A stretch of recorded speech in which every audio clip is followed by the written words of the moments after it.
एक एक कैंपस में हम झगड़ा नहीं चाहते। मैं विश्वविद्यालय का अध्यक्ष रहा हूं और हमें सब जातियों को साथ लेके चले, लेकिन SC ST का आरक्षण और उसके बाद OBC को जब जोड़ा गया स्टेट के अंदर, देश के अंदर 90 के बाद मंडल कमीशन आया, तो 90 से लेकर 35 साल से आरक्षण व्यवस्था चल रही है, 70 साल से आरक्षण व्यवस्था इस देश के अंदर चल रही है।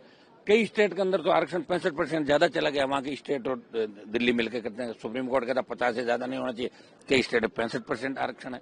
आरक्षित वर्गों को भी बैकलॉग नहीं भरे जा रहे हैं, उनको गलत तरीके से दूसरे लोगों को एंट्री करा के उनका आरक्षण छीना जा रहा है। ये हम देख रहे हैं प्राइवेट सेक्टर में, जगह जगह आप देख रहे हो वहां आरक्षण की व्यवस्था नहीं। कहीं न कहीं कई लोगों के मन के अंदर ये होता है, जैसे ही SC ST के साथ OBC नाम आता है वो डर जाते हैं कि SC ST OBC। मैं ये कह रहा हूं कि जब सरकार ने ये रूल सरकार लेके आई और UGC ने गाइडलाइन जारी कर दी, रूल बनाया, तो UGC ने जब रूल बनाया तो सरकार की जानकारी के अंदर ये था, और जानकारी में था तो अब सरकार बेक नहीं हो सकती। सरकार को सुप्रीम कोर्ट में अपना स्टैंड लेना चाहिए।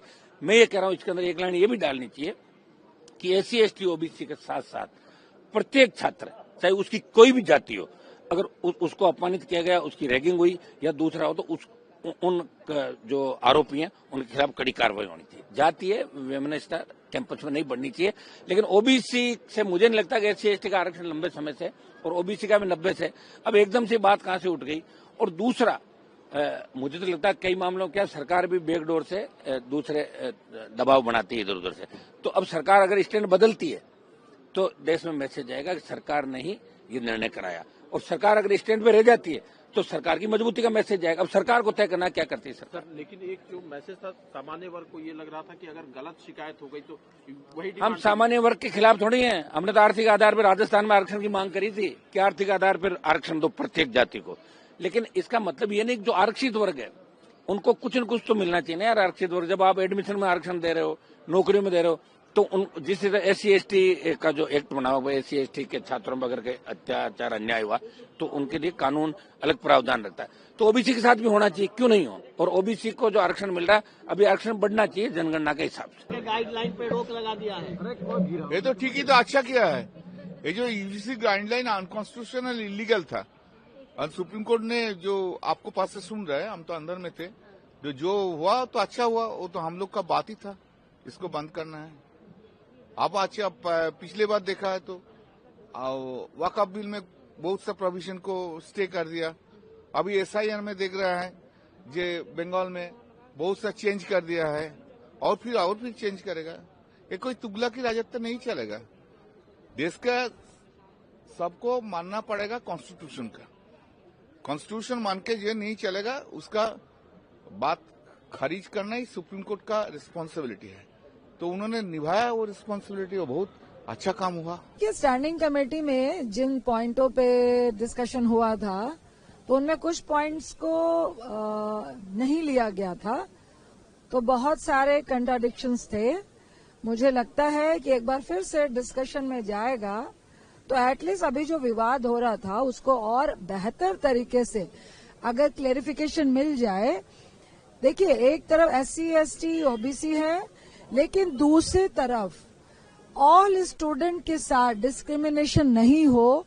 किसी भी स्टूडेंट के साथ कास्ट को लेकर, चाहे अपर हो, चाहे बैकवर्ड हो, चाहे SC हो, चाहे ST हो, किसी के साथ भी डिस्क्रिमिनेशन नहीं हो। तो मुझे लगता है कि फिर से एक बार स्टैंडिंग कमेटी में, अगर जब सुप्रीम कोर्ट ने स्टे लगाई है तो जाने के बाद कुछ पॉइंट्स जो स्टैंडिंग कमेटी ने दिए थे, जो हम लोग को थोड़ा बहुत समझ आया, क्योंकि स्टैंडिंग कमेटी में मैं नहीं हूँ, उसको कुछ पॉइंट्स को नहीं लिया गया था। मुझे लगता है एक बार फिर से डिस्कशन होना चाहिए, क्योंकि बहुत सेंसिटिव इश्यू है और ऑल ओवर इंडिया के यूथ से जुड़ा हुआ है। First priority is youth. उस पे हम कास्ट में इतना भी ना बांट दे कि जो एक मकसद है हमारे इंडिया के यूथ का, वो ही डिफरेंसेस आ जाए। तो अब हमें डिफरेंसेस को कम करना है, ना कि उस डिफरेंसेस को लगातार बढ़ाना है। तो मुझे लगता है कि एक बार फिर से हम लोग को डिस्कस करना चाहिए। देखिए, कहीं ना कहीं कॉन्स्टिट्यूशन में तो पहले से ही डिस्क्रिमिनेशन के इतना सब आर्टिकल बने हुए हैं कि there should be no discrimination, equality is way of life for everybody.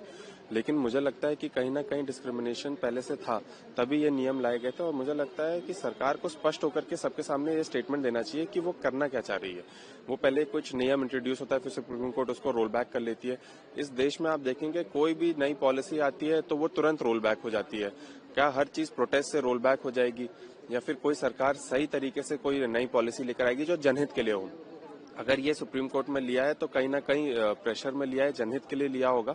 लेकिन हमारे राष्ट्रीय अध्यक्ष जी कल उन्होंने बोला ये बात कि जितने भी दोषी हैं उनके ऊपर कार्रवाई होनी चाहिए और निर्दोष नहीं फंसने चाहिए।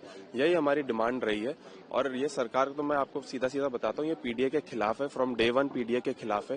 कहीं ना कहीं इनके विरुद्ध इनके खुद के लोग छिटक रहे थे, तो ये इन्होंने बहुत दबाव बनाया है और मुझे लगता है ये दबाव का ही है कि आज सुप्रीम कोर्ट ने वापस लिया।